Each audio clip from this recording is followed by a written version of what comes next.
You've probably always wanted to design a studio magazine, but just haven't because how hard it is. You've got to design the magazine, put in the text, add the photos, etc. Well, in Fundy Designer, they're all pre-designed and pre-written for you.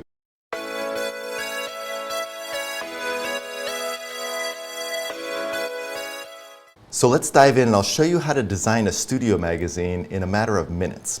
So here we have a magazine all designed for you, and it's really beautiful.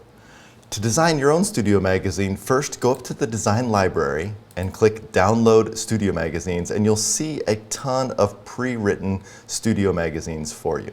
So here we have everything from commercial magazines to boudoir, engagement, family, newborn, and wedding magazines.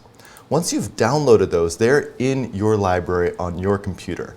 Next, we'll go into Fundy Designer, and under the album icon, click New Studio Magazine.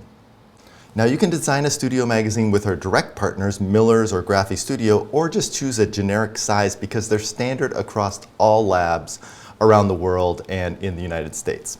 So I'm going to go ahead and choose Miller's because it's easy to order and you get the magazines in just a few days. And then you get to the step where you choose your template. So I'm going to go ahead and choose a wedding template. Let's go ahead and choose Wedding Magazine version 2. And then we'll name it and save the changes. Now all you have to do is drag and drop your images into the template and the magazine basically designs itself.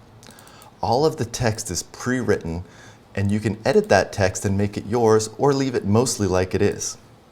And once you're done designing your studio magazine, just click the export button and you can order direct from the lab, export from print to print anywhere, or you can export to web PDF and allow your customers to download the magazine from your website and view it on their iPad or their smartphone. If you don't already have Fundy Designer, just head on over to fundy.com and download the free trial and start designing your studio magazine right now.